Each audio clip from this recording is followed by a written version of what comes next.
Hello students, welcome to my channel grow study. আমার grow study চ্যানেলে তোমাদের সকলকে স্বাগত জানাই।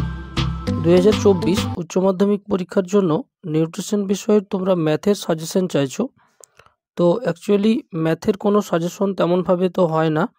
আমি এই ভিডিওটির মধ্যে 4টা গুরুত্বপূর্ণ ম্যাথের সম্পর্কে আলোচনা করেছি।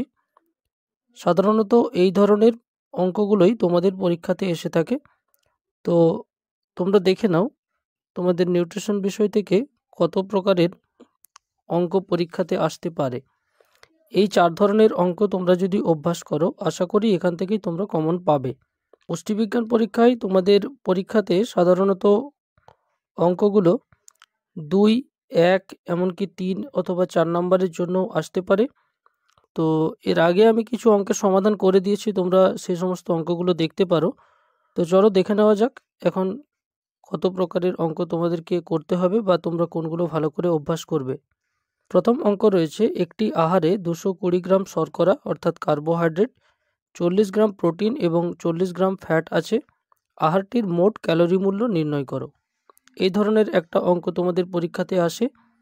এরকম টাইপের অঙ্কই বেশি এসে থাকে। এখানে 3টা খাদ্য উপাদানের পরিমাণ দেওয়া থাকবে, সেখান থেকে তোমাদেরকে ওই 3টা খাদ্য উপাদান থেকে কত শক্তি পাওয়া যাচ্ছে সেটা নির্ণয় করতে হবে। দ্বিতীয়ত যে অঙ্কটা হয়, এরকম টাইপের একটা অঙ্ক দেখো, 500 কিলোক্যালোরি যুক্ত একটি জলখাবারে 75 গ্রাম কার্বোহাইড্রেট এবং 14 গ্রাম ফ্যাট আছে। এই জলখাবারে উপস্থিত প্রোটিনের পরিমাণ নির্ণয় করো। এই অঙ্কের টাইপটা খেয়াল করো, এখানে 2টি খাদ্য উপাদানের পরিমাণ দেওয়া রয়েছে এবং মোট শক্তিটা দেওয়া রয়েছে।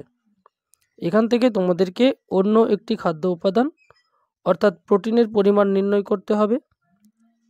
কোনো কোনো ক্ষেত্রে আবার অঙ্কের মধ্যে ফ্যাটের পরিমাণ নির্ণয় করতে হতে পারে, সেখানে কার্বোহাইড্রেট আর প্রোটিনের পরিমাণটা দেওয়া থাকবে।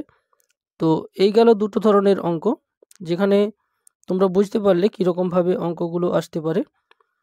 প্রথম অঙ্কের ক্ষেত্রে তোমাদের শক্তি দেওয়া ছিল না, মোট শক্তি মূল্যটা নির্ণয় করতে হবে 3টা খাদ্য উপাদান থেকে। আর দ্বিতীয় প্রকারের যে অঙ্কটা, এখানে তোমাদের মোট শক্তির পরিমাণ দেওয়া রয়েছে এবং 2টো খাদ্য উপাদান দেওয়া রয়েছে, সেখান থেকে তোমাদের অপর একটি খাদ্য উপাদান নির্ণয় করতে হবে বা বের করতে হবে পরিমাণটা কত।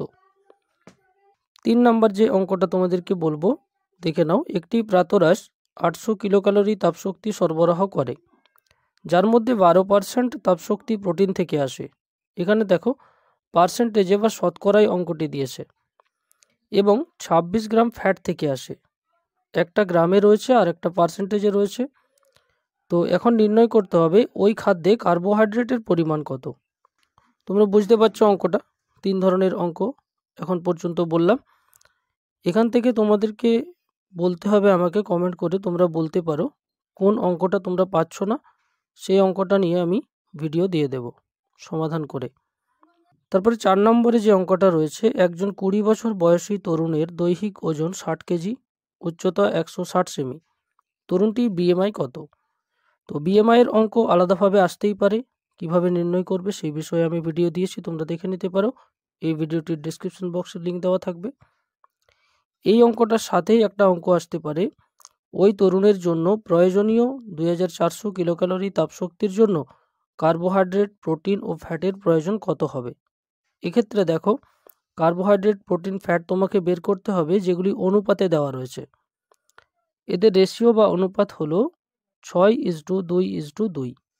এই অনুপাত থেকে তোমাদেরকে আগে কার্বোহাইড্রেট, প্রোটিন এবং ফ্যাট এদের পরিমাণটা নির্ণয় করে নিতে হবে এবং তারপরে সেগুলো কত পরিমাণ কার্বোহাইড্রেট, প্রোটিন, ফ্যাট বেরোলো সেখান থেকে তোমাদেরকে ক্যালোরিগুলো দেখিয়ে দিতে হবে। ওই পরিমাণ কার্বোহাইড্রেট, প্রোটিন এবং ফ্যাট থেকে কত শক্তি আসছে সেটা তোমাদেরকে দেখাতে হবে। এই টাইপের অঙ্ক করে দেওয়া রয়েছে, তোমরা দেখে নিতে পারো এই চ্যানেল থেকেই। তো এই 4 ধরনের অঙ্ক তোমরা যদি মোটামুটি প্র্যাকটিস করে নাও, আশা করি এখান থেকে কমন পাবেই।